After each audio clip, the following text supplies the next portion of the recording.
This is the Louie Tee Network.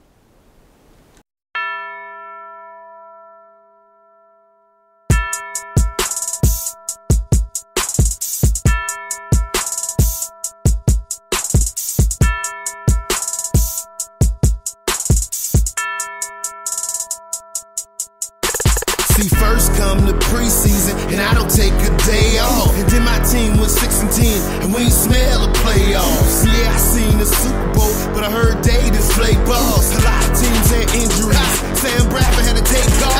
Go hard in the offseason, but you don't know the half. Before you know, we gon' look up, and we ready for the draft. They dressed up in that suit top, and I don't know how to act. They waiting, so patient, so they can put on that hat. Who else could it be? Yeah, but your man Luke. Okay, so when she asks you where you at, you tell her you in the lab room. Who else could it be? Who? But your man Luke. Okay, so when she asks where you was at, you can tell her you was in the lab room. Yeah.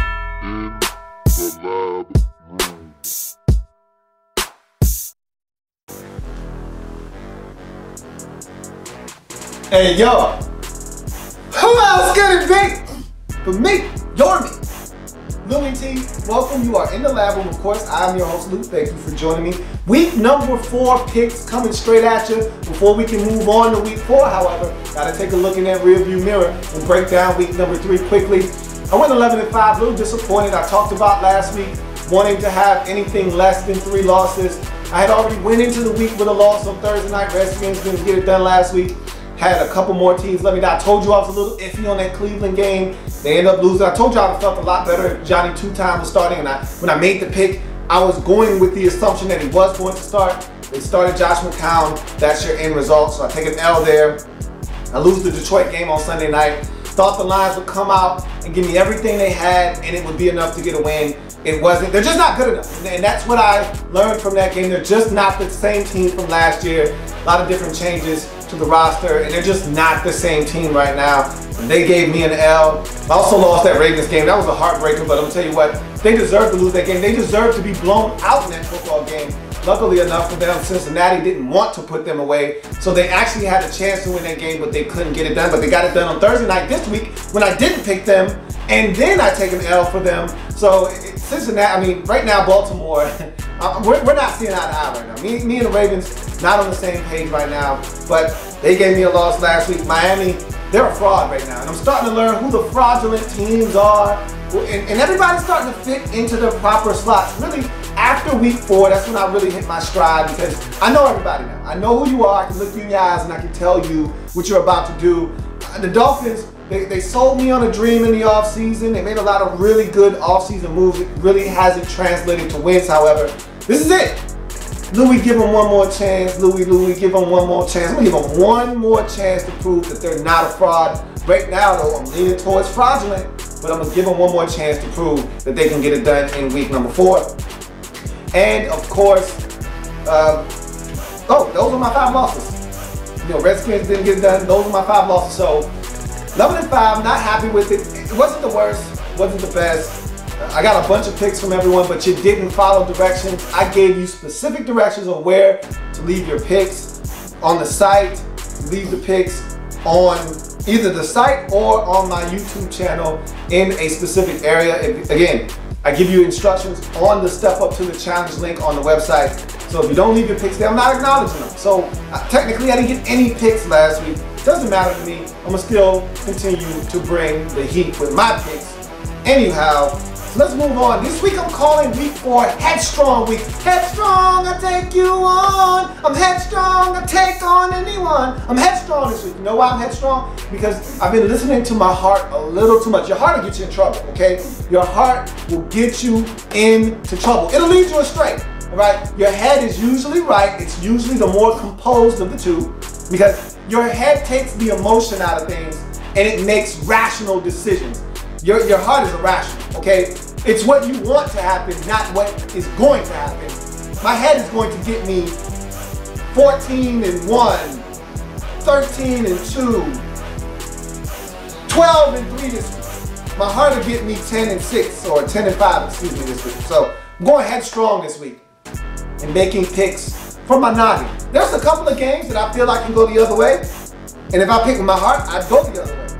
Picking with my hand, I'm gonna do the smart thing. And if I go down with my hand, at least I can say, hey, that was the logical thing to do. So we're gonna go through these quickly. I'm already in an 0-1 hole. Steelers didn't get it done.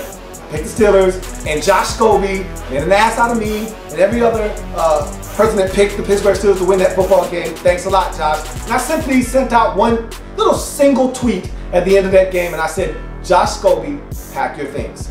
Steelers have already given him his pink slip and his walking papers. I don't expect to see him suit up in another NFL uniform. I think his career might be over with that horrid performance. For the second time this year, on a Thursday night, on primetime, Josh Scobee has puked all over himself. And I think this time, he might have just cost himself his NFL career. You go to the Jets at Miami, in London. Last chance for the Dolphins to prove they're not a fraud. This is free football, folks, by the way. 9 o'clock. This game's going to be on CBS. They're giving you free football. What's better than free? Nothing. Don't turn it down. For those of you on the West Coast, I understand. That's a 6 o'clock wake-up call right there. I can understand if you hit the snooze button, turn over and say, I'm not signing up for that. I get it. But for those of you on the East Coast, that's free football, man. Can't turn down free. I'll be front and center watching that game. I expect the Dolphins to win. What more do you want, okay? The Jets aren't a good football team. Their defense is really good, but this isn't a team that's supposed to be ahead of you in the standings in the AFC East.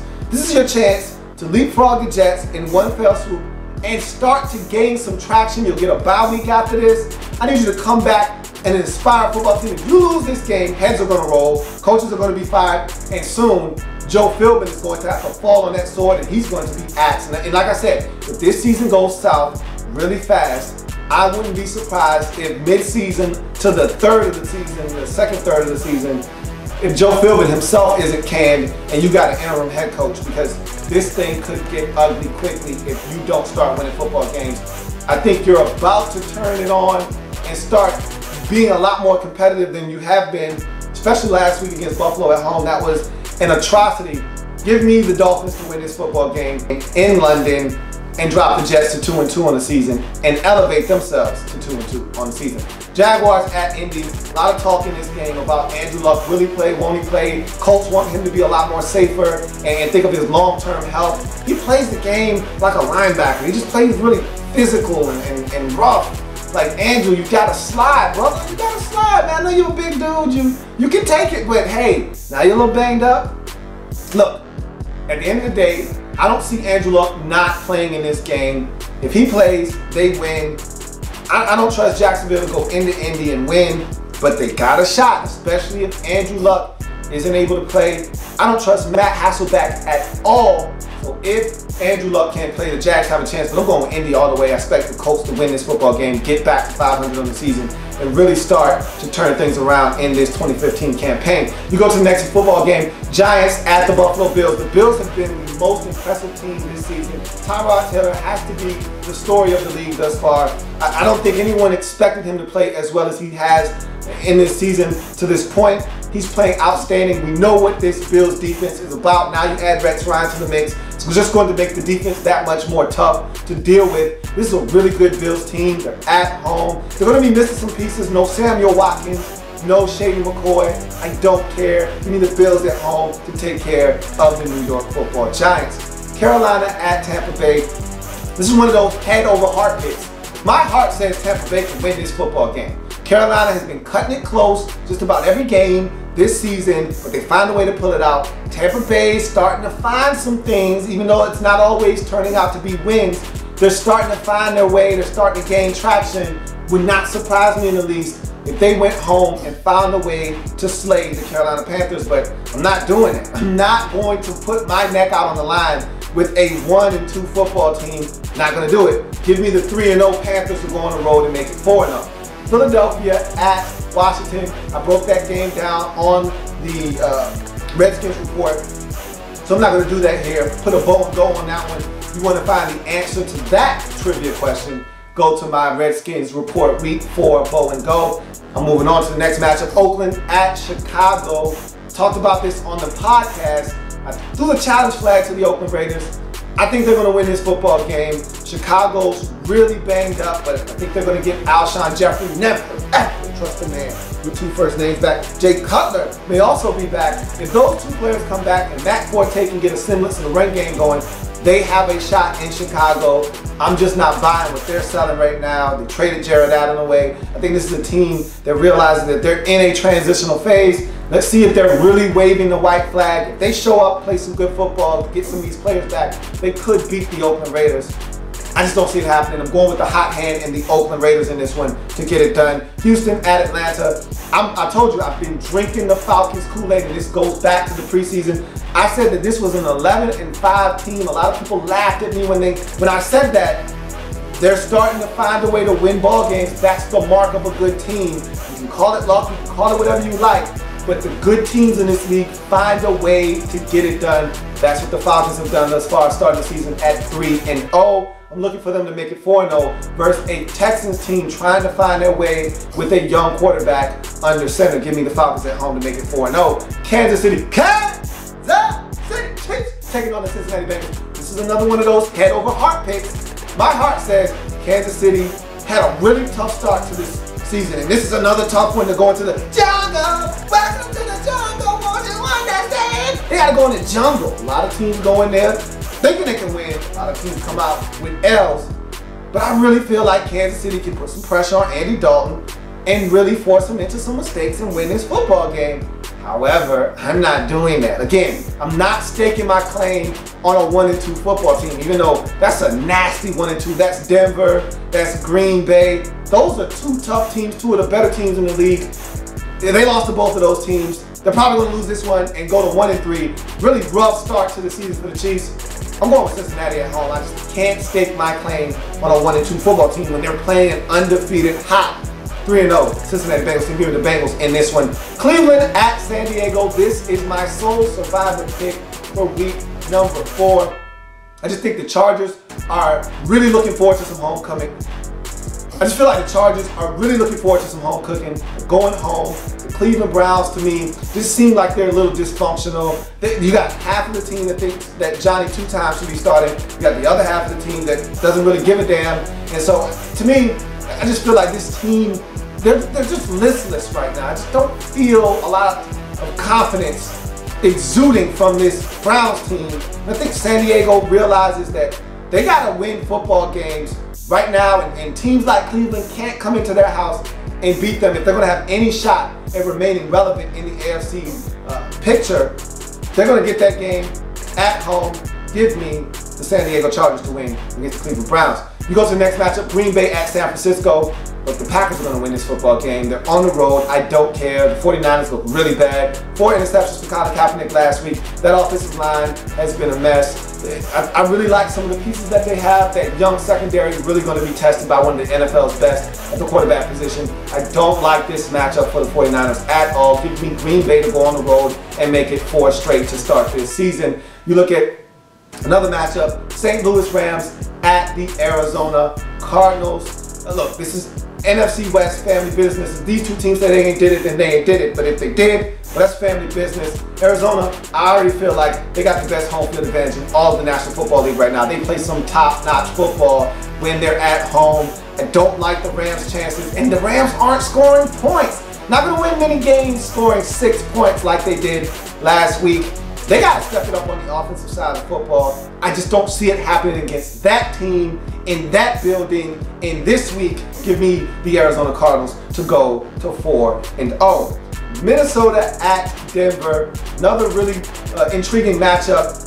I like the way the Vikings are playing right now. They seem to have carved out a nice identity, hand the football off to Adrian Peterson, and let Tedo manage the game, play some really good defense, get after the opposing team's quarterback, fluster them, force turnovers, turn those turnovers into points. It's been a winning recipe and formula the last 2 weeks. They could repeat that and win this game. Just don't see them doing it on the road at Mile High. Give me the Denver Broncos to make it 4-0 to start this season. Detroit Lions at the Dallas Cowboys, Sunday Night Football at the New Orleans Saints. Another head over heart pick. I really think the Saints can win this game. Drew Brees plays, Luke McCown plays. I really don't care. I think they got a shot with Brandon Weeden at quarterback. If you get a little bit of pressure on him, he will share the football. Sharing is caring. Brandon Whedon, a very caring individual, to say the least. However, that running game against that defense and those weapons, I think there's enough there for Dallas to find a way to win this football game on the road. But I'm telling you right now, it would not shock me in the least if New Orleans found a way to muster the strength to get a W and get on the board in the 2015 season over the Cowboys. But I'm taking Dallas head over heart, going with the Cowboys in this one on Sunday night.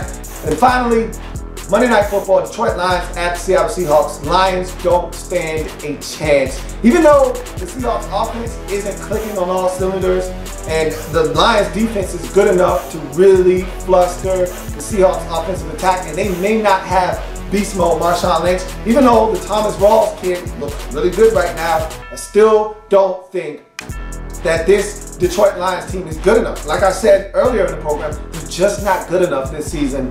They're not going to be able to go on the road in that environment with the crowd being raucous and on the brightest stage there is, Monday Night Football, and get it done. Not happening. Give me Seattle to wrap up my week number 4 picks. I'm looking to have a really good showing this week with my headstrong picks. I'm headstrong this week. I feel really good about what I'm putting forth. I'm thinking 13-2 is going to be the number that I'm looking for, but you know, someone's going to let me down in here. I'm already down 1 with that Steelers loss, unfortunately, so we'll see what happens, but I feel good about my selections. Let's see what I'm able to accomplish. If it happens in the National Football League, whether big or small, we cover it all here in the lab. And come back and join me as I continue to break down anything. And now, National Football League. You see this tie? Got that Susan G. Komen tie. You're going to see it all month long. Breast Cancer Awareness Month. You're going to see a lot of pink in these games. Steelers started it off, and Ravens started it off on Thursday. That's the first day, or first game in October. You're going to see a lot more pink coming your way. Have a good one. Enjoy the football. There's plenty more where that came from. While you're here, subscribe to the channel. If you want more Louie Tee, be sure to follow me on Twitter at InTheLabRoom, or you can like the Facebook page at In the Lab Room. That's In the Lab Room on Facebook and at In the Lab Room on Twitter. Don't forget, subscribe to the channel if you haven't already done so.